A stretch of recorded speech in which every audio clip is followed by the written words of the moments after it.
শ্রাবণ মাসে শিব পুজো হয়, কিন্তু শিবকে পুজো, শিবলিঙ্গ পুজো হয় না অমাবস্যার দিনে।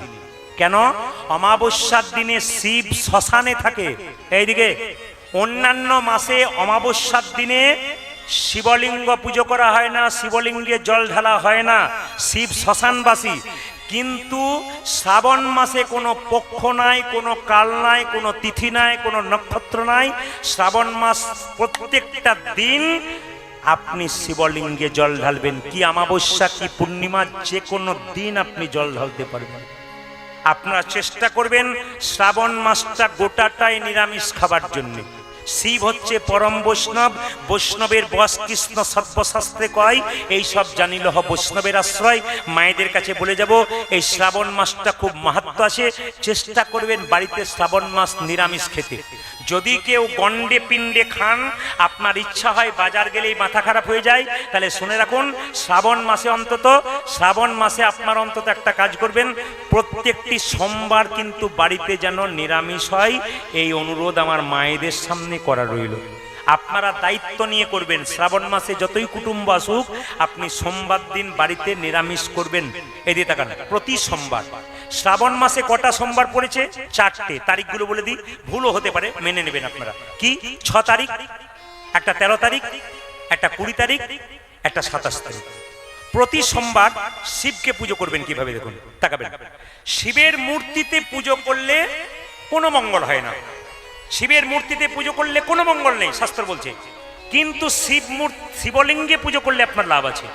তাহলে আপনি বলবেন শিবমূর্তি পুজো হয় না? অবশ্যই হয়, বছরে একবার। কোন দিন?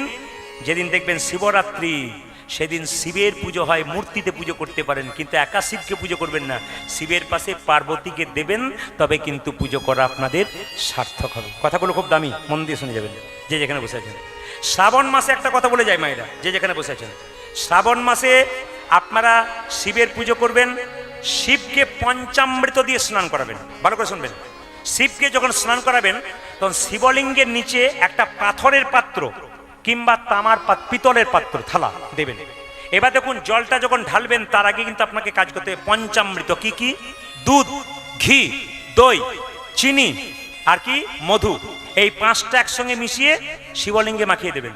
দেখবেন বাজার থেকে ভস্ম কিনতে পাওয়া যায়, ওই ভস্মটাও শিবলিঙ্গে মাখাতে পারেন। শেষে আপনি গঙ্গা জল বা শুদ্ধ জল দিয়ে শিবকে ধুয়ে মুছে পরিষ্কার করবেন।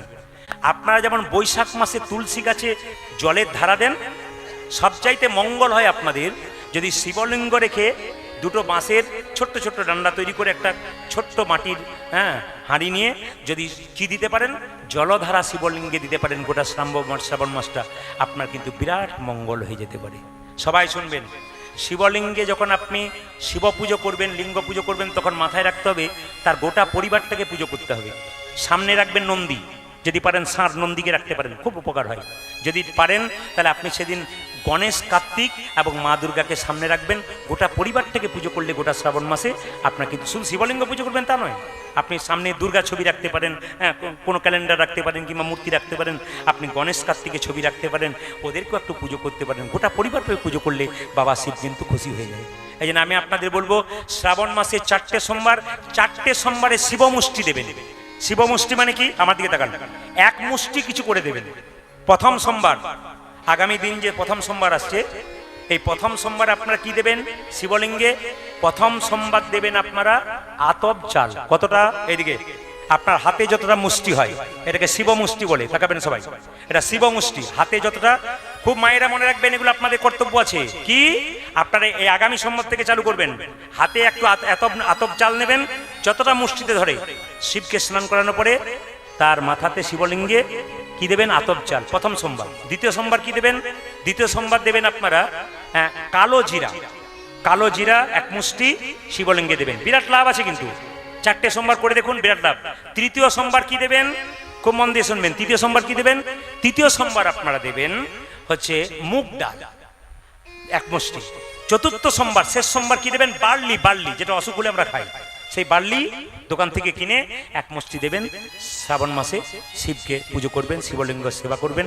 আর একটা কথা মাথায় রাখবেন মায়েরা, যে যেখানে বসে আছেন, যদি শিব হচ্ছে পরম বৈষ্ণব, তাকে যদি আরাধনা করতে পারেন শ্রাবণ মাসে, আপনার কিন্তু বিরাট লাভ আছে। এই শ্রাবণ মাসটার খুব দামি মাস। যদি আপনারা পারেন বাড়িতে, তাহলে শ্রাবণ মাসটা নিরামিষ খান, দেখবেন বিরাট উন্নতি হবে। আপনি কিছু করবেন না, কিছু পেয়ে যাবেন তা বললে হবে না, আপনাকে কিছু করতে হবে। আমি আপনাদের ফাঁকে একটা কথা বলে যাই, দেখবেন টাকা বা কয়েনের মধ্যে একজন মহাপুরুষের ছবি থাকে। জোরে বলুন কি নাম? জোরে বলুন। মহাত্মা গান্ধী। এই মহাত্মা গান্ধী কথা শুনলে চমকে যাবেন। তিনি এলাহাবাদ কোর্টের ব্যারিস্টার ছিলেন, কিন্তু সকালবেলায় ঘুম থেকে উঠে স্নান করে ভগবানকে প্রণাম করার সময় বলতেন, হে প্রভু, তুমি আমাকে সম্পদ দিও না, তুমি আমাকে বিপদ দাও। কেন? সম্পদ দিলে তোমাকে ভুলে যাব, আর বিপদ দিলে তোমাকে মনে রাখবো। তাহলে দেখুন, বড় বড় ব্যারিস্টার, বড় বড় পণ্ডিত মানুষ, যাদের ছবি এখনো পর্যন্ত নোটের মধ্যে রয়েছে, তারা কত কাজ করে। আবার শুনে রাখুন, নাথুরাম গডসে যখন মেরেছিল গুলি, কাকে মেরেছিল না, যখন মহাত্মা গান্ধীকে মেরেছিল, তখন মরার সময় দুবার বলেছিল হা রাম, হা রাম। এই বলতে বলতে মরেছিল। মৃত্যুর সময় কেউ ভগবানের নাম করে মরে, কিন্তু একমাত্র মরেছিল কে বলুন তো? মহাত্মা গান্ধী। এই জন্য মহাত্মা গান্ধীর যেখানে সমাধি হয়, সে জায়গাতে রাম নাম লেখা আছে। এত বড় বড় মহাপুরুষ মারা গেল, মৃত্যুর সময় কোনো কেউ ভগবানের নাম করে মরে নাই, একমাত্র ভগবানের নাম করে মরেছিল কে? মহাত্মা গান্ধী। এই জন্য আপনাদের জানতে হবে, বড় বড় মহাপুরুষ যারা, তারা ভেতরে ভেতরে ভগবান ভজনা করে নিল, আর আমরা একটু চাকরি পেয়ে গেলাম, রোজগার করতে শিখে গেলাম, আর ভগবানকে কে কি আর করে? ভগবানকে বলে কিছু নেই। তখন দেখবেন হিম্মত নিয়ে বলতে শুরু করে। যখনই শরীর থেকে কঠিন রোগ হয়ে যায়, বাড়ির লোক দেখতে পারে না, তখন ভগবানকে ভজনা করে। মায়েরা, শরীর থাকতে, শক্ত থাকতে ভগবানকে ভজনা করুন। দেবেন যদি যৌবনকালে ভগবানকে দেন, বৃদ্ধকালে দিয়ে কোনো লাভ নেই। কেন? যে ফুলটা গাছের তরতাজা ফুটে আছে, ওটাই গোবিন্দ সেবায় লাগে। যেটা গাছ থেকে ঝরে পড়ে গেছে, ওটা আর গোবিন্দ সেবায় লাগে না। আচ্ছা বাবা, কিছু মনে করবেন না, আপনাদের নারায়ণপুরে কেউ মারা গেলে আপনারা জলে ভাসিয়ে দিন, না আগুনে পোড়ান, না সমাধি দেন? জোরে বলুন, কোনটা করেন? কোনটা করেন? জলে ভাসিয়ে দিন। আচ্ছা, আপনাদেরকে বলে যেটা জানবেন আজকে জেনে নিন। মৃতদেহ সৎকার করবার 3টে নিয়ম আছে। দামি কথাগুলো শুনে নিন, যে যেখানে বসে আছেন। কেউ যদি মারা যায়, তার সৎকার 3 ভাবে হয়। একটা হচ্ছে অগ্নি সৎকার, একটা হচ্ছে মৃত সমাধি, আর একটা এদিকে একটা অগ্নি সৎকার, একটা মৃত সমাধি, একটা সলিল সমাধি। এই জলে ভাসিয়ে দেওয়ার রীতিও আছে, কিন্তু এটা আমাদের ভারতবর্ষের এইদিকে নেই, উত্তর দিকে আছে। জলে ভাসিয়ে দেওয়ার রীতি আছে, শুনবেন। আপনারা যারা মরা পোড়াতে যান, সব শ্মশান ঘাটে যান। শ্মশান মানে কি কেউ বলতে পারবেন? শ্মশানে তো সবাই যাচ্ছেন। শ্মশান মানে কি? কতগুলো ভুল আমরা করি, ভুলটা ধরিয়ে দিই। শ্মশান মানে কি? শ্মশান মানে সব শয়নের স্থান।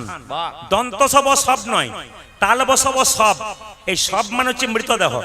মৃতদেহকে যেখানে শয়ন করানো হয়, সব শয়ন স্থান। মায়ের আপনারা বলেন না, হ্যাঁ গো, লোকটা মরে গেল, মুখাগ্নি হয়েছে নাকি? এ কথাটা 100% ভুল। যারা বলেন যে মুখাগ্নি, এ কথা বলবেন না, 100% ভুল, সম্পূর্ণ ভুল কথা, একবার ভুল ধারণা। মুখাগ্নি নয়, অগ্নির মুখে অর্পণ করা। খুব দামি কথা শুনে নিন, আগামীতে প্রত্যেকের পরিবারে কেউ না কেউ মারা যাবে। আপনারা যারা ছেলে আছেন, মেয়ে আছেন, তারা বাবার মৃতদেহ নিয়ে যাবেন, মায়ের মৃতদেহ নিয়ে যাবেন, শ্মশান ঘাটে সৎকার করতে যাবেন, অগ্নি সৎকার। সেই সময় কিভাবে করা উচিত, শাস্ত্র কি বললো জেনে নিন, যে যেখানে বসে আছেন। আচ্ছা, দেখবেন শ্মশানে মৃতদেহ নিয়ে যাবার পর কাঠের একটা সাজানো হয়, না কি বলছেন? আমরা বলি, চিতা বলা হয়। চিতা সাজানো হয়। চিতার ওপর দেখবেন উপর করে শোয়ানো হয়, না চিত হয়ে শোয়ানো হয়? জোরে বলুন, জোরে বলুন। আপনার কেউ জান নাই বোধ হয়, ওই জন্য কেউ বলছে উপর করে, কেউ বলছে চিত হয়ে। মানে সেই ভোটের সময় হয় না, ভোটের সময় এমন কিছু মানুষ আছে, ভোট কাকে দেয় ধরা পড়ে না, দুপক্ষেই মুড়ি খায়। কাকে যে ভোট দেয় অন্তর্যামী ভগবান ছাড়া, এদিকেও মুড়ি খাচ্ছে, ওইদিকেও মুড়ি খাচ্ছে। কাকে যে দিচ্ছে ভগবান ছাড়া কেউ। এইদিকে যারা জানবেন না বলবেন, চেষ্টা করবেন, কিন্তু মন দিয়ে শুনবেন। এখন দেখুন, যখন চিতাতে শুয়ে দিলেন, তখন কিন্তু উপর হয়ে শুয়ে দেওয়া হয়, এবং দেখবেন যাকে উপর করে শোয়ানো হয়, তার মাথাটা কিন্তু উত্তর দিকে রাখা হয়। এই জন্য বাড়িতে শাস্ত্র বলছে, বাড়িতে যখন আপনারা শোবেন, বিছানা করবেন, মাথায় রাখবেন উত্তর দিকে মাথা করে শোয়া নিষেধ। অনেকে বলে মৃতদেহটা উত্তর দিকে মাথা করা হয়, এই জন্যে আমাদের উত্তর দিকে মাথা করে শোয়ার নিষেধ। না না, বেদ বলছে যে বাড়িতে যদি আপনি উত্তর দিকে মাথা করে শোবেন তবে আপনার শরীরে রোগ কিন্তু বাসা বাঁধবে। এমনিতে বাসা বাঁধছে, তবু আপনার প্রচুর পরিমাণে রোগ বাসা বাঁধবে। বেদ বলছে, আমি বলি নাই, তিনি বলছেন, বেদ বলছেন যে কি উত্তর দিকে মাথা করে শুলে আমাদের শরীরে রোগের বাসা বেশি করে বাঁধে। এই জন্য উত্তর দিকে শুতে নেই এবং দক্ষিণ দিকে পা করতে নেই। কেন? আমাদের আত্মীয় স্বজন যারা মারা গেছে তারা দক্ষিণ দিকে আছেন, এই জন্য তাদেরকে অপমান করা হয়। দক্ষিণ দিকটা জমের দুয়ার, যখন আপনি দক্ষিণ দিকে পা করে শোবেন তার মানে আপনার আত্মীয় স্বজন যারা মারা গেল, বাবা মা কাকা কাকি, ওদেরকে অপমান করা হলো। ওই জন্য মাথায় রাখবেন সব সময় পশ্চিম দিকে মাথা করে শোবেন, অথবা আপনি দক্ষিণ দিকে। সবচাইতে বেস্ট হচ্ছে দক্ষিণ দিকে, যদি না পারেন তাহলে আপনি পশ্চিম পূর্ব দিকে মাথা করে শোবেন। পশ্চিম এবং উত্তর এই দুটোকে অ্যাভয়েড করে চলবেন। সবাই লক্ষ্য করুন মায়েরা, চিতাতে যখন বাবা মাকে শয়ন করা হয় মারা গেলে, তখন দেখবেন যিনি ছেলে তিনি কি করেন, আপনাদের আছে কিনা জানেন না, নিয়মটা হচ্ছে এরকম, তিনি একটা কিছুতে আগুনটাকে জ্বালিয়ে দেখবেন চিতার চারিদিকে 3 বার ঘোরে। এইদিকে চিতার চারিদিকে 3 বার ঘোরে, তারপর আগুনটা চিতাতে জ্বালায়। খুব ভালো করে জেনে নিন, এই যখন আগুনটাকে নিয়ে 3 বার ঘোরে তখন তার একটা কথা বলা কর্তব্য আছে। সবচাইতে দুঃখের ব্যাপার, আমরা জানিও না মানিও না, আমাদের জানতে হয় কি করে, কীর্তন শুনতে এসে। যখনই আপনি চিতাতে আপনার মা অথবা বাবাকে শুইয়ে দেবেন এবং চিতার চারিদিকে 3 বার ঘুরবেন আগুন নিয়ে, আগুন প্রজ্বলিত করে, তখন আপনাকে এই কথাটা বলতে হবে, হে ব্রহ্মা, হে অগ্নিদেব, আমার বাবা যে চিতাতে শুয়ে পড়লো, সারা জীবন সংসারে থেকে বাবা যদি কোনো অন্যায় করে থাকে, পাপ করে থাকে, হে অগ্নিদেব, হে ব্রহ্মা, আমার বাবাকে তুমি নিজ গুণে ক্ষমা করো। এই কথাটা বলা কর্তব্য, কিন্তু আমরা জানিও না, বলিও না, শুধু করতে হয় করি, আমরা কিচ্ছু বুঝি না। কিন্তু বুঝে করলে তার মধ্যে শান্তি আছে আলাদা। শুধু তাই নয়, এরপর একটা কথা বলতে হবে কি, যখনই বলবেন হে ব্রহ্মা, হে অগ্নি, আমি আমার বাবার চিতাতে আগুন দেব, তুমি যেন আমার বাবার সমস্ত পাপগুলোকে হরণ করে নিও। আমাকেও আগামীতে এখানে আসতে হবে, আমারও সংসারে যদি কোনো ভুল থাকে তুমি আমারও সমস্ত পাপ খণ্ডন করো। তার মানে শিক্ষা হয়ে গেল যে আমি শুধু বাবা মাকে পুড়িয়ে গেলাম তা নয়, আগামীতে আমাকেও আসতে হবে। এই চৈতন্য ভেতরে ঢুকে গেল। কত সুন্দর সনাতন ধর্মের শিক্ষা আছে, কিন্তু আমরা কেউ করিও না, আমরা কেউ জানি না বলে করি না। এটা হচ্ছে অগ্নি সৎকার। আর দেখবেন যারা বৈষ্ণব মানুষ মালা জপ করে, সব সময় নাম কীর্তন নিয়ে ব্যস্ত থাকে, এদেরকে পুরানো হয় না। কেন পুরানো হয় মা? মৃত সমাধি। মৃত মানে কি? মাটি। মাটির গর্ত খনন করে যেমন ভাবে বাড়িতে বসে নাম জপ করছিল, সেইভাবে তাকে মাটির নিচে বসিয়ে দেওয়া হয় এবং দেখবেন কিছু লবণ দিয়ে দেওয়া হয়। প্রশ্ন হচ্ছে, মরে গেল, মাটিতে বসিয়ে দিল, লবণ দিল কেন? না, শরীরের মধ্যে একটা রক্ত রস বেরোয়, তার থেকে একটা পোকা তৈরি হয়। এই পোকাতে দেওয়াটা তাড়াতাড়ি যাতে নষ্ট না হয়, তার জন্যে ওটাকে লবণ দিয়ে দেওয়া হয় সারা শরীরে। মাটিতে লবণ দেওয়া হয় কেন? যাতে পোকা না হয়। ইংরেজিতে এটাকে বলে ডিকম্পোজ। এটা কিন্তু করা হয়, এটাকে বলে মৃত সমাধি। যেমন তিলকমালা নিয়ে বসে থাকতো, সেরকম সাজে তিলকমালা নিয়ে ওই সমাধি করা হয়। তৃতীয়, উত্তর ভারতে আছে কিন্তু কি নিয়ম, এইদিকে দেখান, যে মরে যায় তাকে বাক্সের ভেতরে ঢুকিয়ে দেয়। একটা বাক্সের ভেতরে ঢুকিয়ে গিয়ে ওই গঙ্গা, সরস্বতী কিংবা যমুনা নদীতে নিয়ে গিয়ে তাকে কি করে, 2টো নৌকা, পাশাপাশি 2টো নৌকা, মাঝখানে বাক্সটা দিয়ে দেয়। একবারে নৌকা দুটো জুড়ে আছে, বাক্সটা মাঝখানে দিল, মাঝ নদীতে নৌকাটা যেতে যেতে 2টো নৌকা ফাঁক হয়ে গেল আর বাক্সটা জলের মধ্যে পড়ে গেল। এর নাম হলো সলিল সমাধি। এই 3টে নিয়মে ভারতবর্ষে সৎকার করা হয়। এই যে আপনারা বসেছেন হরিনাম শুনতে, এটা সব মহাপ্রভুর কৃপা। কেন বলুন তো? একমাত্র মহাপ্রভুই করেছিল কি, জাতির কোনো বিচার নাই, এই জন্য আপনারা হরিনাম শুনছেন। খুব ভাগ্যবতী আপনারা, আপনারা ভক্তগণ যারা বসে আছেন। একটা দামি কথা বলবো, দেখবেন আপনারা চৈতন্য চরিতামৃত পড়েছেন, কিন্তু কোন বইটা কথা বলবো আজকে আমি চৈতন্য চরিতামৃত কথা বলবো না। আজকে কোন কথা বলবো? হ্যাঁ, আজকে আপনাদেরকে বিষ্ণুপ্রিয়ার কথা বলবো। মায়েরা, চৈতন্য চরিত গ্রন্থ।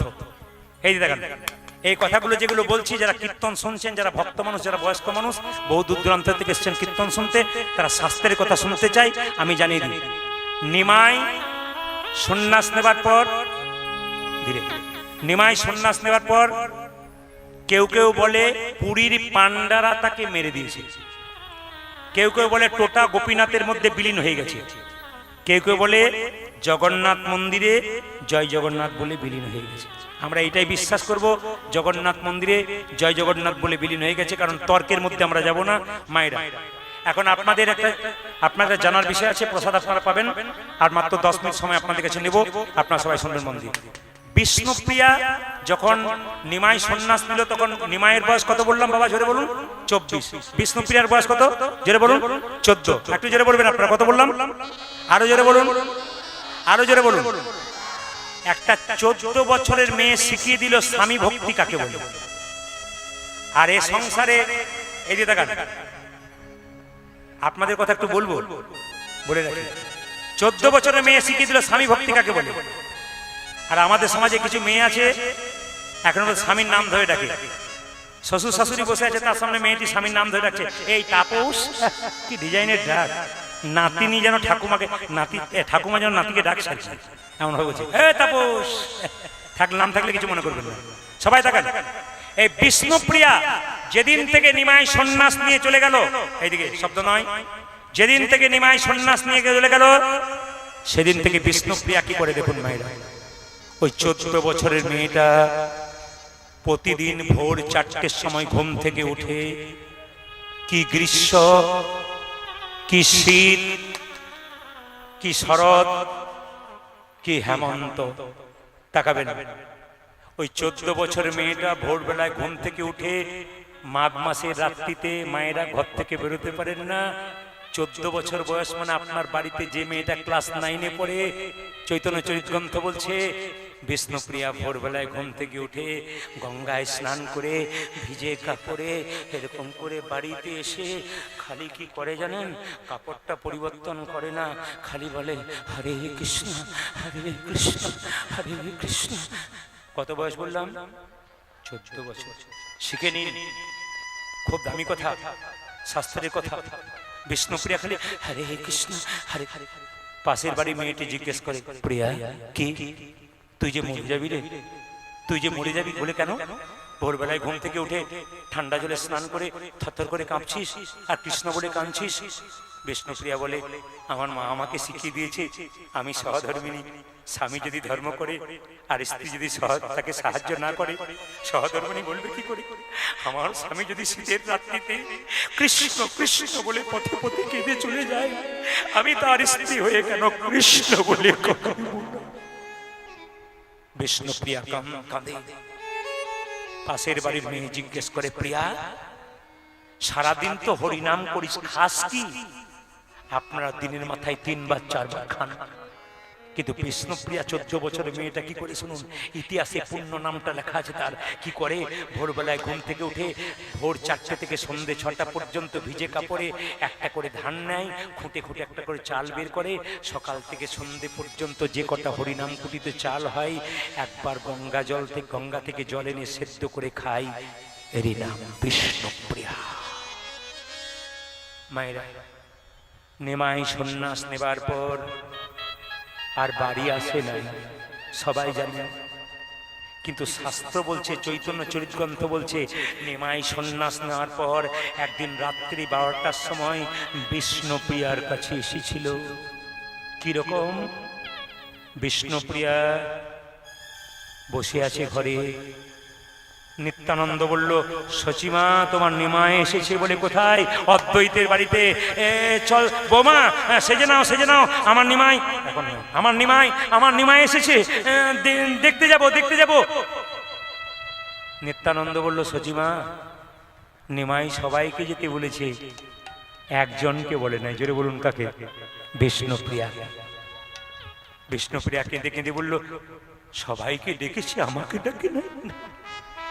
সবাইকে ডাকলো, আমার না না না, তোমাকে আমি যাব না। ভক্ত যদি ভগবানকে ডাকে, ভগবান ভক্তের মাথায় বিরহের বোঝা চাপিয়ে দেয়। কোন ভক্ত যদি সেই বিরহের বোঝা মাথায় নিয়ে ভগবানের চরণ প্রান্ত পর্যন্ত পৌঁছাতে পারে, তবে ভগবান ভক্তের হয়ে যায়। আমি যাব না, আমি দেখতে চাই, আমার ভগবান আমার কাছে আসে কিনা। সচী মাতা চলে যায় নিমাই নিমাই বলে কোথায়, শান্তিপুরে অদ্বৈতের বাড়িতে। আর বিষ্ণুপ্রিয়া আছাড় খেয়ে কাঁদে। পাড়ার মেয়েরা নিমাই দেখতে যায়, চিৎকার করে বলে, এ প্রিয়া। মেয়েরা দেখবেন কাটা খায় নুনের ছিটা দিতে ভালোবাসে। বিষ্ণুপ্রিয়াকে বলছে, এ প্রিয়া। প্রভু সবাইকে ডাকলো, আর তোকে ডাকলো না। কাটা খায় নুনের ছিটা। তোর মতো হতভাগিনী আর আছে কজনা? তোর মতো ভাগ্যহীনা আছে কজনা? বিষ্ণুপ্রিয়া বলে উঠলো, আমাকে ভাগ্যহীনা বলিস না, আমার মতো ভাগ্যবতী হয় কজনা? বলে কেন? যাকে দেখবার জন্য হাজার হাজার মানুষ চলে যায়, সে তো হাজার হাজার মানুষের নয়, সে তো আমার মানুষ। আমার মানুষকে দেখবার জন্য যদি হাজার হাজার মানুষ চলে যায়, তবে আমার মতো ভাগ্যবতী কজন? তুই যাবি না? না। কেন? ভক্ত যদি ভগবানকে ডাকে, ভগবান ভক্তের কাছে যায়, ভক্ত ভগবানের কাছে যায় না। প্রমাণ কি? অহল্যা পাষাণ হয়েছিল, রামকে ডেকেছিল, রাম অহল্যার কাছে গিয়েছিল, অহল্যা তো রামের কাছে যায় নাই। ওরে ছোট ছোট বাচ্চারা যখন ঘুড়ি ওড়ায়, দড়িটা তার হাতে থাকে, লাটাইটা হাতে থাকে, ঘুড়িটা উপরে থাকে, ও টান মারলে ঘুড়ি আসবে। আমার প্রভুর সঙ্গে প্রেমের লাটাইটা আমার হাতে আছে, আমি টান মারলে আমার কাছে আসবে। সবাই তাকান, যে যেখানে বসে আছেন। একদিন রাত্রি 12টার সময় বিষ্ণুপ্রিয়ার দরজায় ধাক্কা দিচ্ছে কে? নিমাই। প্রিয়া, প্রিয়া, প্রিয়া, প্রিয়া, প্রিয়া, ও প্রিয়া। রাত্রি 12টা, বিষ্ণুপ্রিয়া ঘুমিয়ে গেছে। 14 বছর মেয়ে, বাচ্চা মেয়ে তো ঘুমিয়ে গেছে। তাড়াতাড়ি, কে তুমি? আমি। তুমি কে? আমি। এই জগতে সবাই তো আমি, তুমি কে? আমি তোমার প্রাণনাথ এসেছি। আচ্ছা বলুন তো মায়েরা, কোন স্ত্রীর স্বামী যদি বহুদিন বাইরে চলে যায়, সেই স্বামী যদি অনেক দিন পর স্ত্রীর কাছে আসে, সে স্ত্রীর কি অবস্থা হয়? কীর্তন কেমন জিনিস দেখুন। এতক্ষণ আপনারা হাসছিলেন, আনন্দ করছিলেন, এমন একটা প্রেমের কথা বললাম, আপনারা স্তব্ধ হয়ে গেলেন। কীর্তন এরকম হতে হবে, ভক্ত আপ্লুত হবে, ভক্ত ভিজে যাবে, ভক্তের ভেতরে ঢুকবে। ওই 14 বছরের মেয়েটা, তুমি এসেছো প্রভু, এতদিন। প্রিয়া, ঘরের ভেতর থেকে বললে হবে না, দরজাটা খোলো। না, খুলবো না। খোলো তুমি। এইদিকে তাকাবেন মায়েরা। বিষ্ণুপ্রিয়া দরজাটা খুলেছে, 14 বছরের মেয়ে।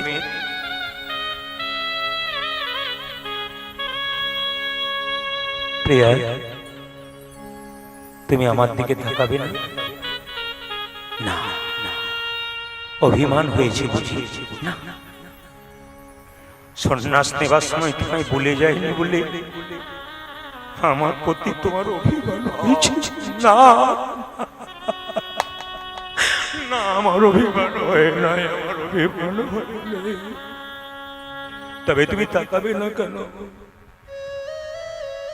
সাধু মুখে শুনেছি, কেউ যদি সন্ন্যাস নেয়, তার নারী মুখ দেখতে নেই। আমার মতো হতভাগিনীর মুখ দেখি আমি তোমার সন্ন্যাস ধর্ম নষ্ট করতে চাই। নিমাই বলল, প্রিয়া, তোমার মতো পত্নী যদি ঘরে ঘরে হয়, প্রতিটি পতি গোবিন্দ চরণ পায়। বিষ্ণুপ্রিয়া প্রশ্ন করল, স্বামী ভগবানকে যে ভালোবাসে, সে এত কাঁদে কেন? এ পৃথিবীতে যারা ভগবানকে ভালোবাসে তারা কাঁদে কেন? তারা কেন কাঁদে? কেন কেন কেন? ভগবান বললেন, প্রিয়া শুনে রাখবেন মন দিয়ে, এই জগতে যে পড়াশোনা করে তাকেই পরীক্ষা দিতে হয়, রাখাল বাগালকে পরীক্ষা দিতে হয় না। মায়েরা, সোনা দোকান থেকে কিনেছেন, যখন বিক্রি করতে যাবেন স্বর্ণকারের কাছে পরীক্ষা করে দেখবে এ সোনার মধ্যে কতটা খাদ আছে, কতটা সোনা আছে। ভগবানকে যখন ভালোবাসবেন, ভগবান আপনাকে বারবার ধাক্কা দিয়ে পরীক্ষা করবে, এই যে আমার হয়েছে কতখানি আমার হয়েছে। প্রভু, এই আমার 14 বছর বয়স, লোকে আমায় নাবালিকা বলে। বিষ্ণুপ্রিয়ার কথাগুলো শুনবেন, শুনবেন, আপনাদের ভেতরে চৈতন্য প্রেম তাকান, চৈতন্য হবে। বলছে প্রভু তুমি তো সন্ন্যাস নিয়ে চলে গেলে, তোমার মাকে কাকে দায়িত্ব দিয়ে গেলে? আমাকে দিয়ে গেলে। শুনবেন কত দামি কথা বিষ্ণুপ্রিয়া নিমাইকে জানাচ্ছে। স্বামী, যেদিন থেকে সন্ন্যাস নিয়ে গেলে তোমার মা দরজায় দরজায় কাঁদে পাগলিনীর মতো। আমি সারাদিন তোমার মাকে কি করি জানো? সান্ত্বনা দিই। গো, তোমার ছেলে চলে গেছে সন্ন্যাস নিয়ে জগৎকে উদ্ধার করার জন্য, তুমি কাঁদছো কেন? এই দেখো, এই দেখো, তোমার তো ছেলে গেছে, আমার তো স্বামী গেছে। আমি স্বামী হারা হয়ে এই 14 বছরের মেয়েটা যদি শক্ত থাকতে পারি, তুমি থাকবে না কেন? আমি তো শক্ত। সারাদিন তোমার মাকে আমি সান্ত্বনা দিই, রাত্রিবেলায় আমি নিজেকে সান্ত্বনা দিতে পারি না। সারা রাত্রি তোমার মা যখন ঘুমায়, আমি তখন সারা রাত্রি তোমার কথা ভাবি। প্রভু তুমি কবে আসবে?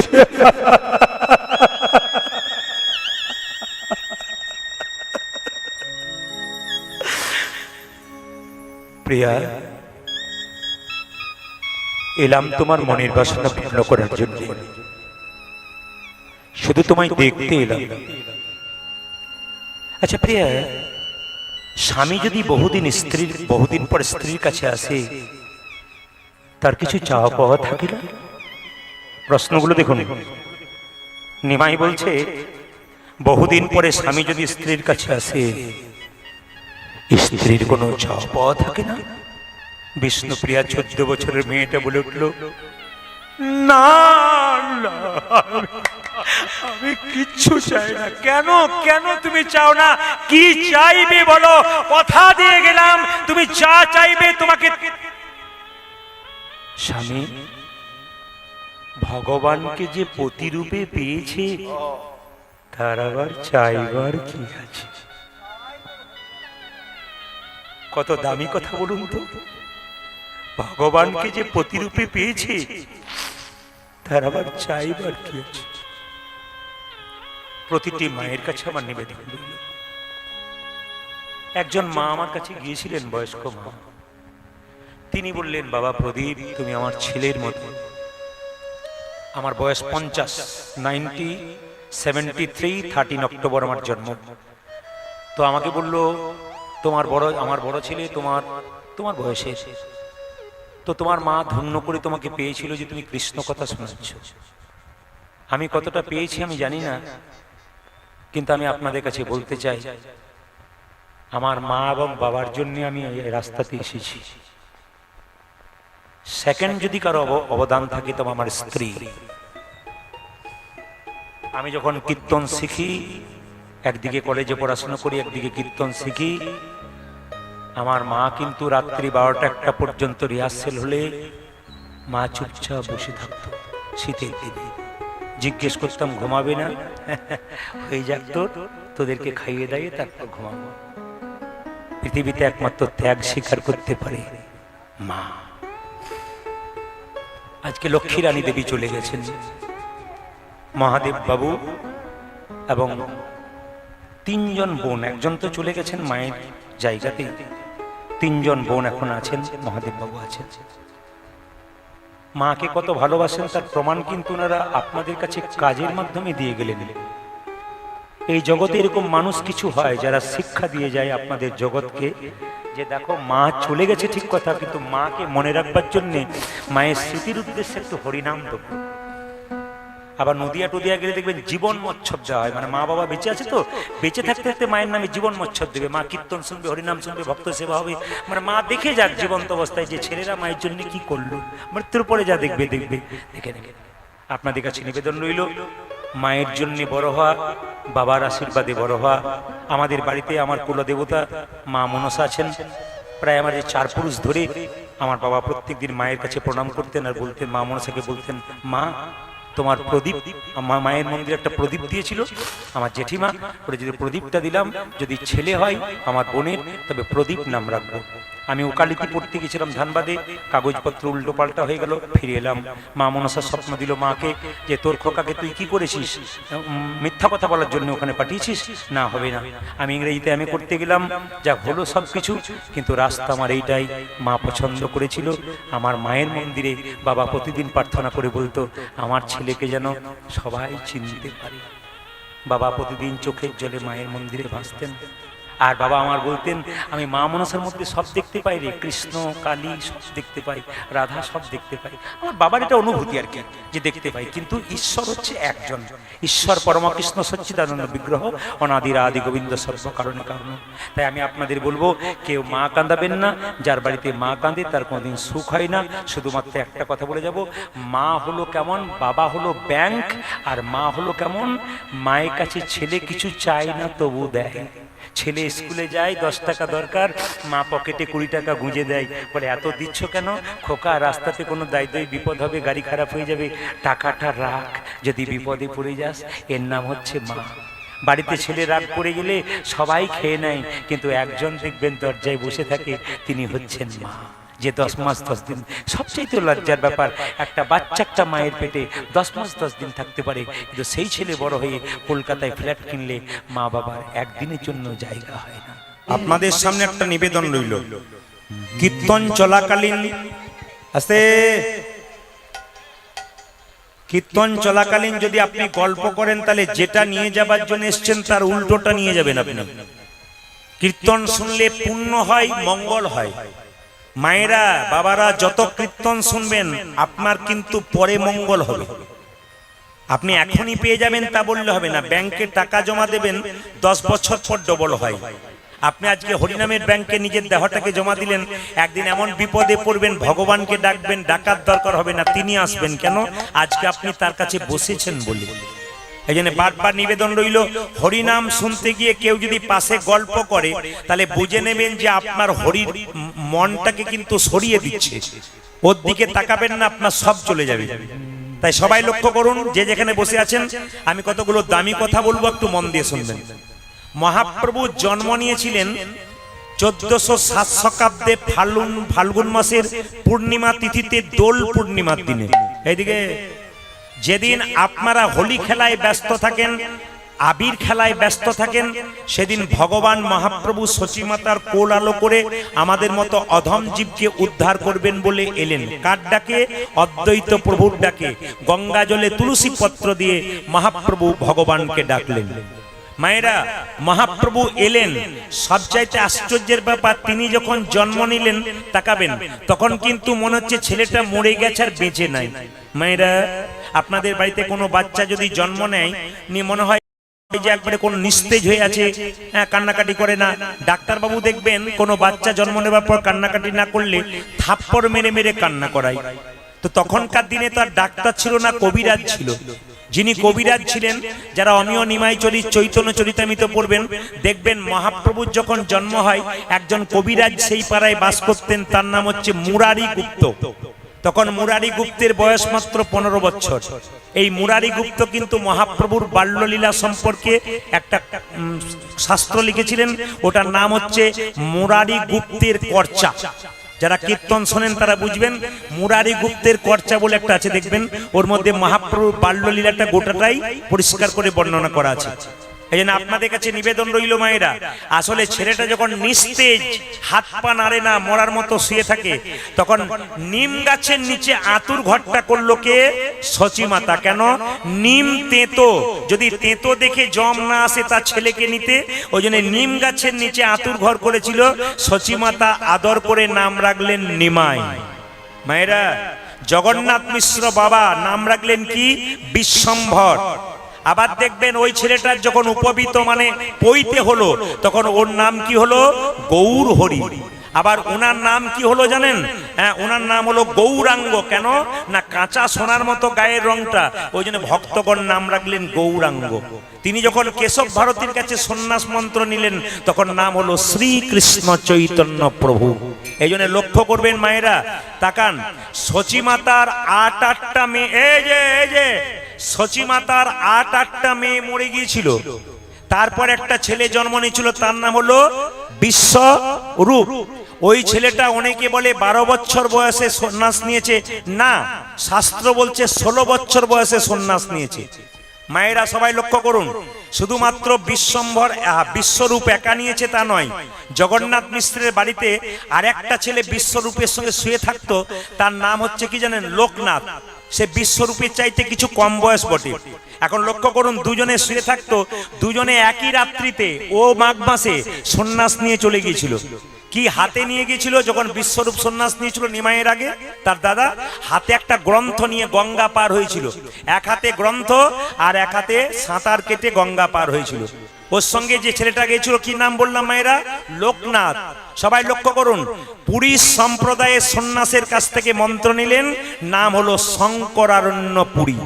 মায়েরা, এই মহাপ্রভু যখন ছোট ছিল, কিছু মনে করবেন না, আপনাদের বাচ্চা যখন ছোট থাকে তখন বাড়ি থেকে বাইরে বেরিয়ে যায় খেলতে খেলতে, আপনারা যখন খুঁজে না পান তখন কি বলেন? এই দেখ দেখ দেখ, জলে পড়ে গেল নাকি কেউ নিয়ে চলে গেল, কারো বাড়িতে ঢুকলো।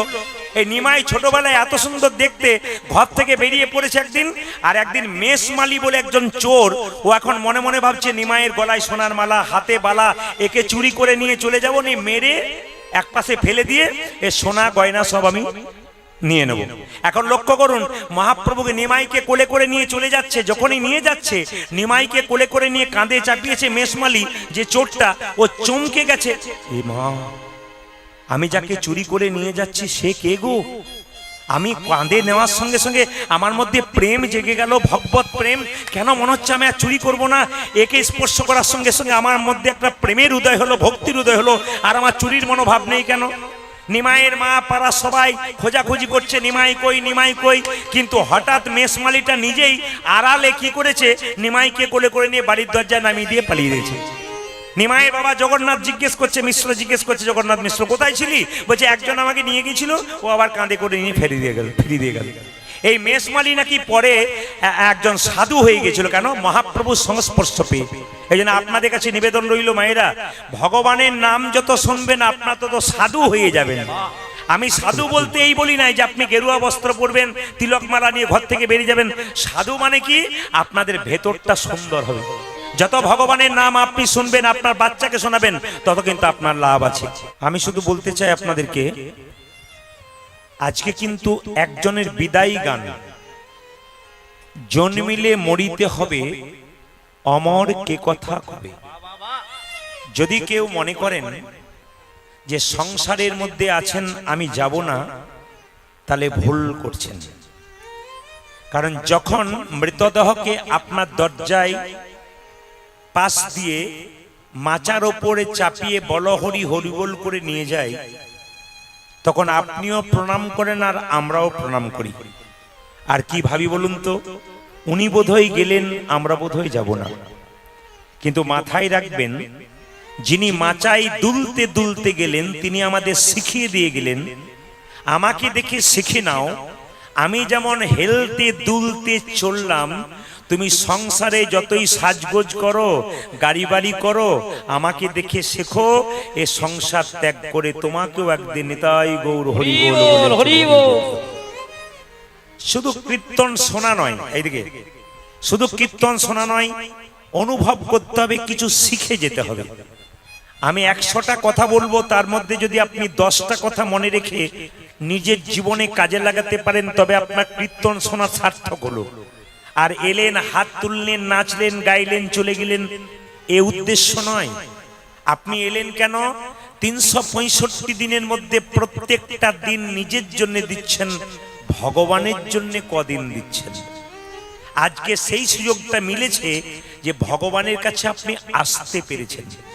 যারা আজকে হরিবাসরে আসতে পেরেছেন তিনি ভাগ্যবান এবং ভাগ্যবতী। যারা হরিবাসর হচ্ছে অথচ সামনে শুয়ে আছে টেলিভিশন দেখছে, তার মতো দুর্ভাগ্য আর কজনের আছে? অনেক দূর দূরান্ত থেকে ভক্ত এসেছেন কীর্তন রস আস্বাদন করার জন্য।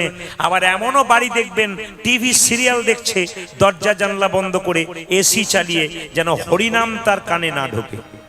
ভগবান সবাইকে সুযোগ দেয় না, আপনাদেরকে সুযোগ দিয়েছে, সেই সুযোগের সৎ ব্যবহার করুন। মহাপ্রভু নিমাই 24 বছর বয়সে সন্ন্যাস নিয়ে চলে গেছেন। মায়েরা, মহাপ্রভুর কথা বলবো তার আগে বলি, মহাপ্রভু চলে গেছেন বলে ভক্তগণ একে অপরকে জড়ি ধরে কাঁদছেন আর কেঁদে কেঁদে বলছেন, প্রভু বলি কোথায় বা গেলে হে প্রভু, কোথায় বা গেলে হে, কোথায় বা গেলে হে, তুমি কোথায় বা গেলে গে? সোনার নদে আধারি করি কোথায় বা গেলে? প্রভু তুমি সোনা নদী আধারি করি কোথায় বা গেলে হে, সোনার নদে আধারি করি কোথায় বা গেলে হে? পূজা যে সোনা নদে আন্ধার করে বলো কোথায় বা গেলে গে? ভক্তগণে কি কাঁদা জিজে কোথায় বা গেলে হে? তুমি ভক্তগণকে কাঁদাই কোথায় বা গেলে হে, ভক্তগণে কি কাঁদা জিজে বলো কোথায় বা গেলে হে? পূজা যে ভক্তগণকে কান্দা গিয়ে বলো কোথায় বা গেলে গে? নদিয়ার চাঁদ গৌরী ঘড়ি কোথায় বা গেলে হে? আমার নদে আচার গোবরে হরি কোথায় বা গেলে হে। মায়েরা সবাই লক্ষ্য করুন, যে যেখানে বসে আছেন, যিনি ভগবান কৃষ্ণ তিনি গৌর হলেন। আপনারা জোরে বলবেন কৃষ্ণের গায়ের রং কেমন? জোরে বলুন। হলুদ না লাল? লাল রঙের না? এই দেখুন, যে না বলেছি লাল রঙের, দুই চারজন বলছে হ্যাঁ লাল রঙের। কি কীর্তন শুনছে, পরীক্ষা করে দেখছে। ভগবান কৃষ্ণের গায়ের রং কেমন? কালো। কেমন কালো? আকাশে প্রচন্ড মেঘ এসেছে, এবার বৃষ্টি হবে, ওই যে কালো মেঘটা দেখছেন চৈতন্য চরিতামৃত বলছে ওই রকম কৃষ্ণের গায়ের রং। কৃষ্ণের গায়ের রং কালো, কিন্তু কেমন কালো? আকাশে ঠিক মেঘ এসছে, প্রচন্ড মেঘ, আপনারা বলেন না এবার বৃষ্টি নামবে, ওই যে রংটা ওটা হচ্ছে কৃষ্ণের গায়ের রং। বৃন্দাবনে গেলে তমাল গাছ দেখতে পাবেন, ওটা কৃষ্ণের গায়ের রং। তো মায়েরা, যিনি কৃষ্ণ তিনি গৌর হলেন, তাহলে কালো কেন সাদা হলো? গৌরাঙ্গ হয়ে গেল তখন সাদা হয়ে গেল। কৃষ্ণ যখন ছিল এরকম করেছিল, আর গৌর যখন হলো তখন এরকম হয়ে গেল। পণ্ডিত বলছে দেখো দেখো কেন হলো জানো? এসেছে ব্রজের বাঁকা কালো সখা দেখবি আই তোদের এই নদিয়ায়। এসেছে ব্রজবাকা কালো সখা দেখবি ওই তোদের নদী ওই। এসেছে ব্রজের বাঁকা কালো সখা দেখবি আই তোদের এই নদিয়ায়। এসেছে ব্রজের বাঁকা কালো সখা দেখবি আই তোদের এই নদিয়া। রং ফিরেছে ঢং ফিরেছে তারে এখন চেনা যায়। আজ রং ফিরেছে ঢং ফিরেছে তারে এখন চেনা যায়। রং ছিল কালো, হলো কি সাদা। এইদিকে দেখান, ঢংটা কেমন ছিল এইরকম, ঢংটা কেমন হলো এইরকম। রং ফিরেছে ঢং ফিরেছে তারে এখন চেনা আজ যায়। রং ফিরেছে ঢং ফিরেছে তারে এখন চেনা যায়। তোদের এই নদিয়ায় এসেছে ব্রজবাকা কালো সখা দেখবি ওই তোদের নদী ওই।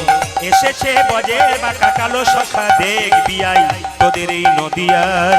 এসেছে ব্রজের বাঁকা কালো সখা দেখবি আই তোদের এই নদিয়া। কালো রংটা কোথায় গেল? এখন কালো বরণ না, এখন কালো বড় নয় কালো বরণ না। ও নগরী রে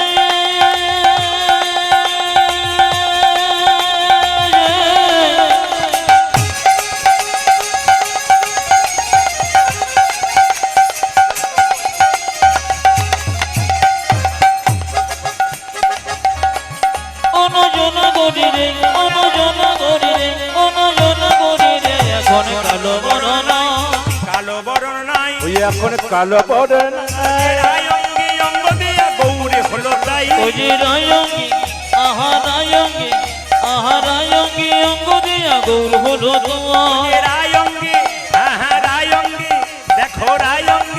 দেখো রায়ঙ্গি অঙ্গ দিয়া গৌরে হলো তাই ও যাদের রায়ঙ্গি ও দেখো রায়ঙ্গি অঙ্গ দিয়া গৌর হলো তাই এখন তারে যায় না চেনা এখন তারে যায় না চেনা এখন তারে যায় ও না যাদের চেনা এখন তারে যাই না চেনা চেনা বড় বিষমে দায় আমাদের নদী উলধ্বনি এসেছে ব্রজবাকা কালো সখা দেখবি ওই আমাদের নদী ওই এসেছে বজ্র ভাকা কালো চোখা দেখবি আয় তোদের এই নদিয়া মহাপ্রভু কি করেছিলেন নবদ্বীপের মাটিতে হরিনাম দিয়েছিলেন তিনি চলে গিয়েছিলেন বলে ভক্তরা কাঁদছেন কিভাবে হরিনাম দিয়েছিলেন অধম পতিত জীবের দাঁড়ি দাঁড়ি গিয়া অধমে পতিত জীবী দারে ধারে গিয়া অধম পতিত জীবের দাঁড়ি দাঁড়ি গিয়া আজি অধম পতিত চিত্রি দানে দানে গিয়া ওই মহামন্ত্র হরিনাম দিচ্ছেন বিলাইয়া হায় হায় মহামন্ত্র হরি নামে দিচ্ছেন বেলাজিয়া ওই যে মহামন্ত্র হরিনাম দিচ্ছেন বিলাইয়া উজা যে মহামন্ত্র হরি নামে চিচ্ছেন বেলাইয়া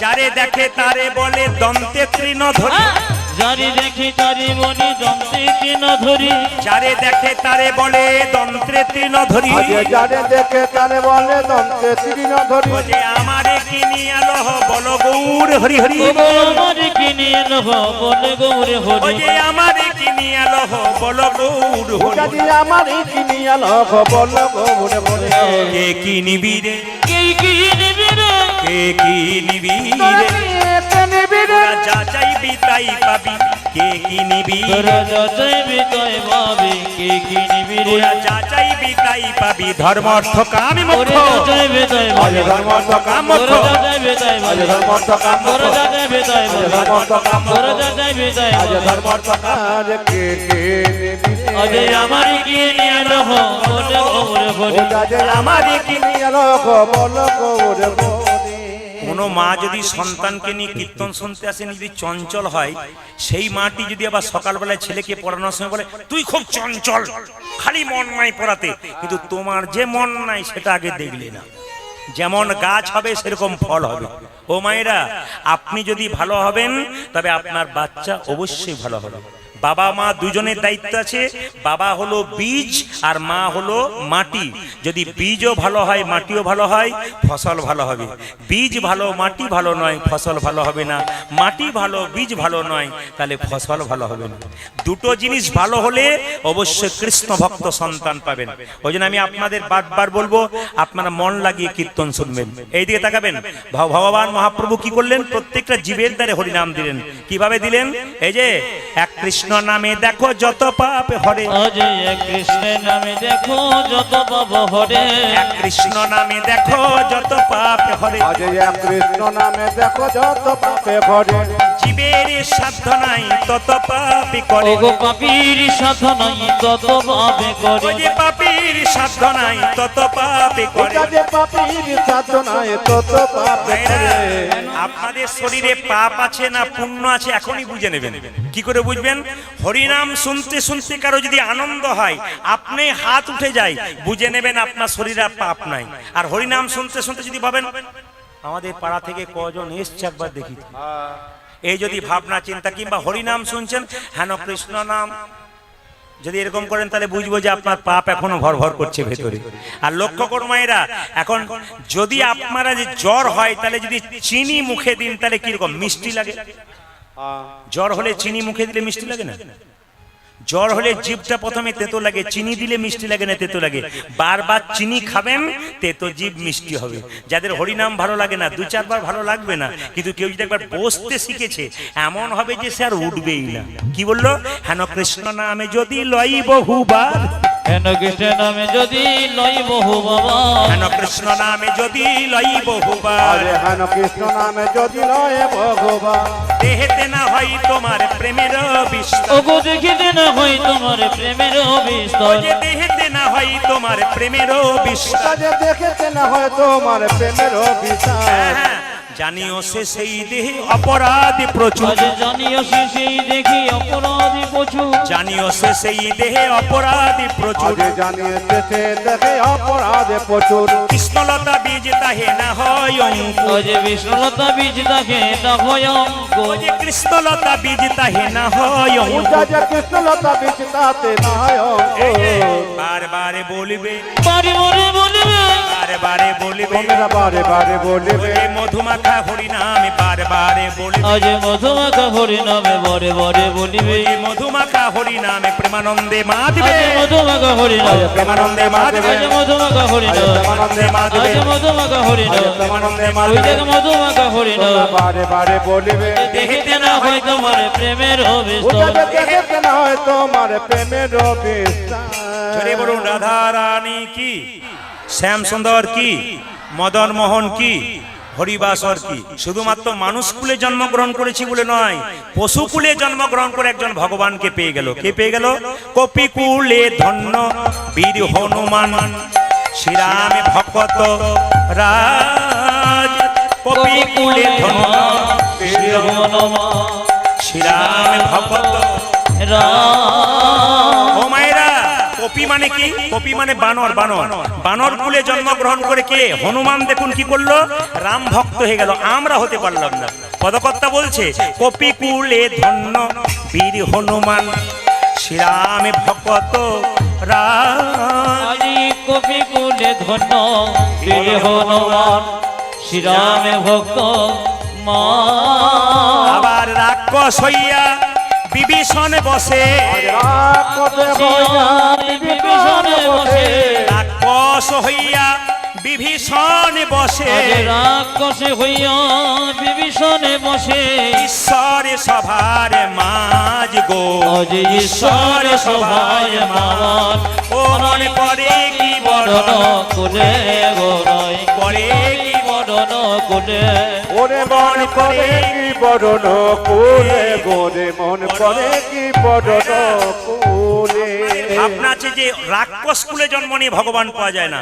রাবণ ছিল রাক্ষস কুল এবং রাবণের ভাই বিভীষণ ছিল রাক্ষস কুলে জন্ম। কিন্তু রামকে এত ভালোবেসেছিল যে রাম যেখানে সভা করত সেই সভার মাঝে বসে থাকতো কে? বিভীষণ। তাহলে জন্ম হোক যথাতথা, যেন ভজন হয় ঠিক। জন্ম হোক যথাতথা, কর্ম যেন ভালো হয়। আবার কি বললো? আবার সবাই লক্ষ্য করুন মায়েরা, দেখো না কেমন মিতালি করিল। আমার দেখো না কেমন মেতালি করিল, মায়েরা, মিতালি মানে কি? মিতালি, মিতালি মানে বন্ধুত্ব।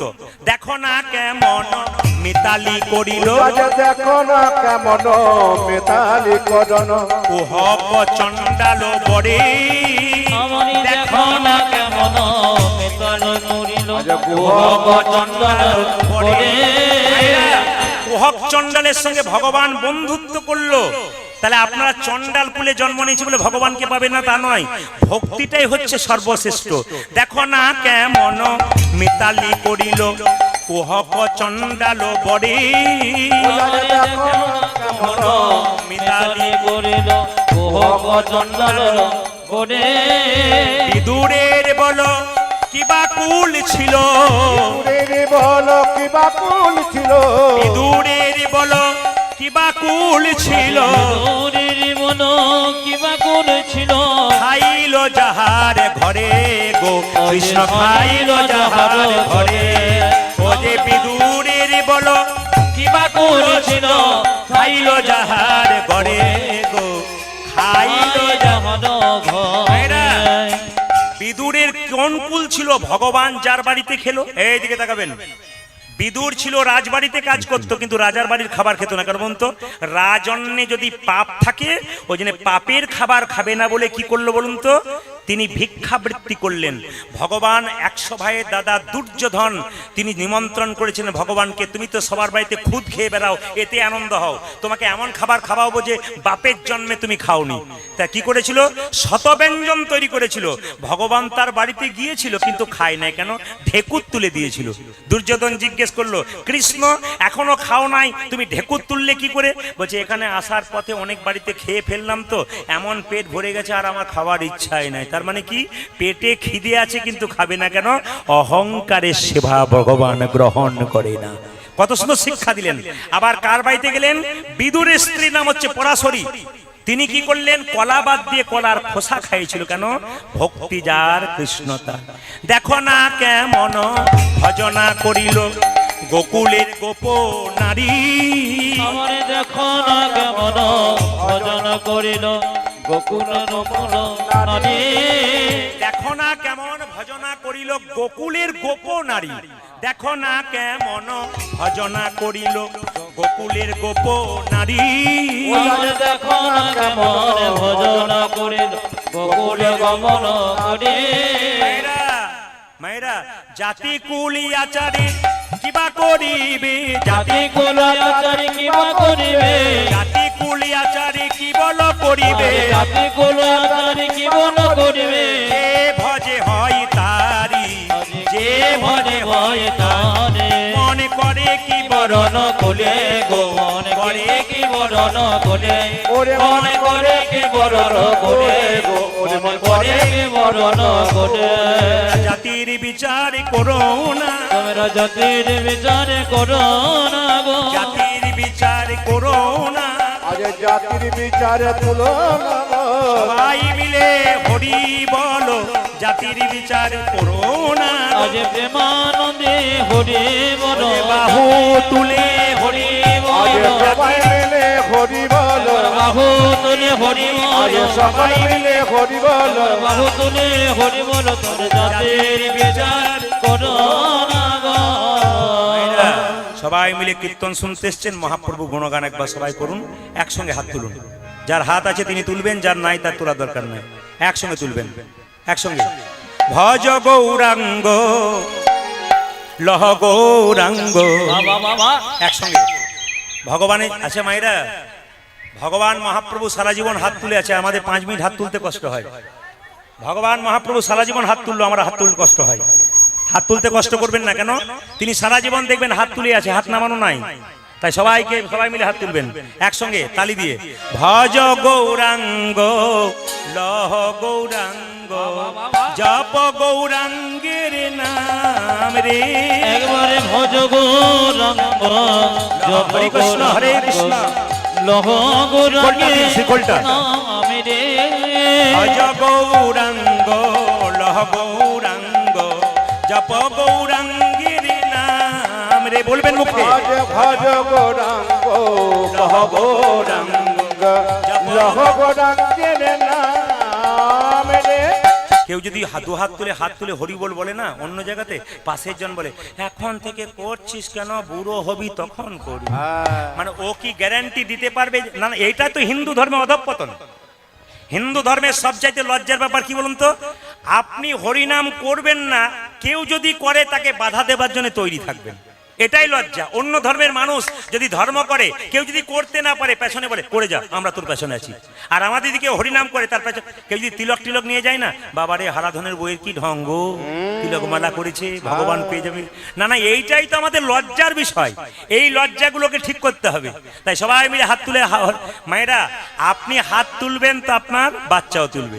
যিনি হাত তুলবেন পরের জন্মে হাত পাবেন, পা পাবেন। আর যিনি তুলবেন না তিনি হাত পাবেন না, দুটো পা আছে আর দুটো পা যোগ হবে। 4টে পা হলে যা হয় আর বলার দরকার নাই। হাত তুলুন দেখি কে কে দুটো হাত। বাবা রে, দেখুন কিরকম লোক, দেখুন। হ্যাঁ বাবা রে, সবাই তুলছে এখন। 2-1 তোলে নাই, যখন দেখলো পা পাবো 4টা তখন বলছে চল যা হয় হবে, একবার তুলে দেখি। বাবারে, এখানে হাত তালি দিতে কি কষ্ট। আর পার্টির মিছিলে দেখবেন দিতে হবে, দিতে হবে। যে পেলো সে পেলো। আরে আমরা 3 নম্বর ছাগল লাফিয়ে লাফিয়ে বেড়ালো আর কি। যে পাবার পেয়ে গেল, আর পেছন থেকে দিতে হবে দিতে হবে, তখন হাত তোলার জোর খুব। আর এখন হাত তুলতে গিয়ে ভজ গৌরাঙ্গ, আবার অনেকে ভজ গৌরাঙ্গ, মানে ফ্যান চলছে তাও হাতে চলছে কি, তাহলে কত গরম আছে আর কি। হাত তুলুন। ভজ গৌরাঙ্গ লহ গৌরাঙ্গ জপ গৌরাঙ্গের নাম রে। আজ ভজ গৌরাঙ্গ জপ গৌরাঙ্গ লহ গৌরাঙ্গে নাম রে। তবে আমাদের কিছু মনে করবেন না, আপনাদের আসলে সবকিছু ভালো লাগলে একটা জিনিস খারাপ লাগলো বলবো না, বাদ দিও, বলে ফেলো। না বলাটাই ভালো। কারণ যদি সকালে আমার গাড়ি ধরে, দেখবেন সবাই হাততালি দিচ্ছে ভজ গৌরাঙ্গ, আর দু চারজন দেখবেন খারাপ লাগলো ওটা ভজ গৌরাঙ্গ লহ গৌরাঙ্গ। এদের দেখে আমার ভালো লাগলো, এরা হিন্দু ধর্মের বিশেষ ভালো মানুষ। এদেরকে দেখে শিখে নিন এরা কত বড় ভক্ত। এদেরকে শিখিয়ে দেবেন, কি শিখিয়ে দেবেন? যে আইজাক নিউটন বিখ্যাত বিজ্ঞানী ভগবান বিশ্বাস করতেন, আইনস্টাইন বিখ্যাত বিজ্ঞানী ভগবান বিশ্বাস করতেন, অনুকূল ঠাকুর নিজের মাকে গুরু করেছিলেন, নেতাজি সুভাষচন্দ্র গীতা পড়েছিলেন। গীতা পড়েছিলেন আর কে মায়েরা? মহাত্মা গান্ধী ব্যারিস্টার ছিলেন, তিনি গীতা পড়েছিলেন। বিখ্যাত বিখ্যাত মানুষ পৃথিবীতে যারা হয়েছে সবাই তলে তলে ধর্ম করে নিয়েছে। আপনারা কি ভাবছেন যে যারা খুব উন্নত ধরনের মানুষ তারা ধর্ম করে না? তারা বুঝতে দেয় না, তলে তলে সবকিছু করে। এবং শুধু লজ্জার ব্যাপার আমাদের কি বলুন তো, এই যে দেখান একজন ডাক্তার বাবু আমার খুব পরিচিতি, বটে আমি নাম করছি না, ক্যামেরা হচ্ছে তো, তার কাছে গেলাম, তিনি আমাকে বললেন প্রদীপ বাবু আপনাকে আমি জানি, ইউটিউবে দেখি, আপনি আমাকে একটা গীতা দেবেন। তো ওনাকে গীতা দিলাম, একটা নামাবলী দিলাম। তখন উনি কি বলছেন দেখুন, নামাবলীটা দিলেন কেন? ওটা নিয়ে যদি আমি ডাক্তারের চেম্বারে বসি না, লোকে আমাকে খেপা বলবে, পাগল বলবে, মারতেও পারে। না না, এটা আমাদের হাসির না, এটা লজ্জার ব্যাপার। কোন একজন মুসলিম ডাক্তারের কাছে আমি নাম লেখালাম, বললাম যে আপনাকে আমি দেখাবো। তখন উনি বললেন শুক্রবার দিন ডেট রইল বিকেল 5টার সময়। বলে কেন? আমাকে সকাল থেকে নামাজের ব্যবস্থা করতে হয়, যেতে হবে, ওই জন্য বিকেল 5টা থেকে আমি চেম্বারে বসবো। লজ্জা লাগা উচিত আমাদের সেই সমস্ত ডাক্তারদের যারা বলছে নামাবলীটা গায়ে নিলে আমাকে লোকে খেপা বলবে। ওদের দেখে শেখা উচিত। কোন একজন মুসলিম ডাক্তার বলছেন শুক্রবার আমাকে দেখাতে গেলে বিকেল 5টায় দেখাতে হবে, কারণ দুপুর বেলায় আমি নামাজে যাই, ওই দিন আমি চেম্বারে বসি না। বিখ্যাত ডাক্তার, গ্যাসের নাম করা ডাক্তার, কিন্তু সবাই লক্ষ্য করুন তিনি কি করছেন, আর আমরা লজ্জা লাগা উচিত আমাদের, আমরা কি করে যাচ্ছি। দেখবেন আপনারা, আমি অ্যাপেলো চেন্নাই গিয়ে দেখেছি বড় বড় মুসলিম ডাক্তার যারা হয় তাদের যা যা দরকার ধর্মীয় ব্যাপার সবকিছু করে। হিন্দুদের দেখবেন হরিনাম করে না, ভগবান নাম শোনে না, ডাক্তার হয়ে গেলে দেখবেন সেভাবে যে আমি বিরাট ব্যাপার হয়ে গেছি। এটা সবচেয়ে লজ্জার ব্যাপার। এগুলো আমাদের দুঃখ, এগুলো আমাদের যন্ত্রণা। তাই আপনাদের কাছে নিবেদন রইল, নিজে কৃষ্ণ ভক্ত হন, অপরকে কৃষ্ণ ভক্ত করুন, আপনার ছেলেকে কৃষ্ণ ভক্ত করুন, আপনি ছেলেকে শিক্ষিত করবেন কিন্তু কৃষ্ণ ভক্ত করুন। হাত তুলুন। ভজ গৌরাঙ্গ লহ গৌরাঙ্গ জপ গৌরাঙ্গের নাম রে। আজি ভজ গৌরাঙ্গ শিকলটা বাজছে না। লহ গৌরাঙ্গে নাম রে। যে জানা গৌরাঙ্গ ভজে সে হয় আমার প্রাণ রে। মনিটর মনিটর গৌরাঙ্গ ভজে সে হয় আমার প্রাণ রে। যে জানা গৌরাঙ্গ ভজে সে হয় আমার প্রাণ রে। আমার যে জন গৌরাঙ্গ ভজে সে গো আমার প্রাণ রে। ভজ গৌরাঙ্গ লহ গৌরাঙ্গ জপ গৌরাঙ্গের নাম। আজ ভজ গৌরাঙ্গ কহ গৌরাঙ্গ লহ গৌরাঙ্গের নাম রে। ওরে ভজ গৌরাঙ্গ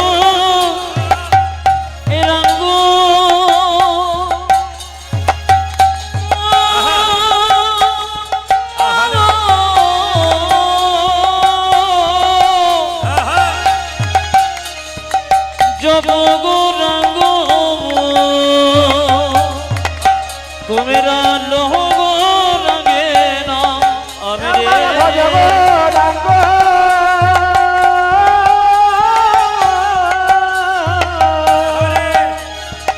লহ গৌরাঙ্গ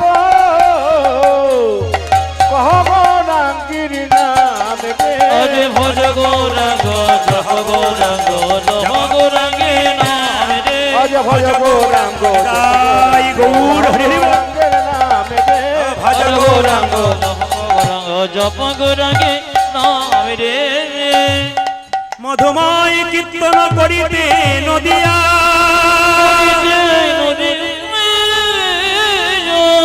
হরিবাসু ঘোষে কহে ঘোষে কহে আমার হিয়া ফাটি যা। ফটে চলো রে চলো রে চলো মন চলো হরি দর্শন হরি দর্শন। জয় রাধে জয় কৃষ্ণ কৃষ্ণ জয় বৃন্দাবন। একবার চলো রে চলো রে চলো হরি দর্শন। জয় রাধে জয় কৃষ্ণ জয়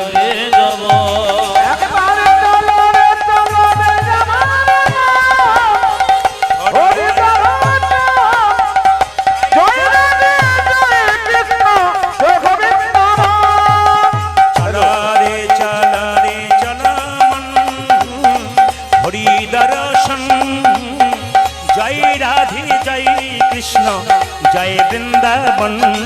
একবারে চলো রে চলো মন হরে দর্শন জয় রাধে জয় কৃষ্ণ জয় বৃন্দাবন। কেশে ঘাট বংশীবর নিকুঞ্জ কানন কেশে ঘাটে বংশীবর নিকুঞ্জ কানন। কেশে ঘাট বংশীবর নিকুঞ্জ কানন কেশে ঘটে বংশীবর নিকুঞ্জ কানন। তাই হোলি খেলে আমার শ্রীনন্দের নন্দন। ওরাজি যেথায় হোলি খেলে না আমার শ্রীনন্দের নন্দন। যেথাই হোলি খেলে আমার শ্রীনন্দের নন্দন। আজ যেথায় হোলি খেলে আমার শ্রীনন্দে নন্দন। চলো রে চল হরি দর্শন জয় রাধে জয় কৃষ্ণ জয় বৃন্দা। একবারে চলো রে চলো মন হরে দর্শন জয় রাধে জয় কৃষ্ণ জয় বৃন্দাবন।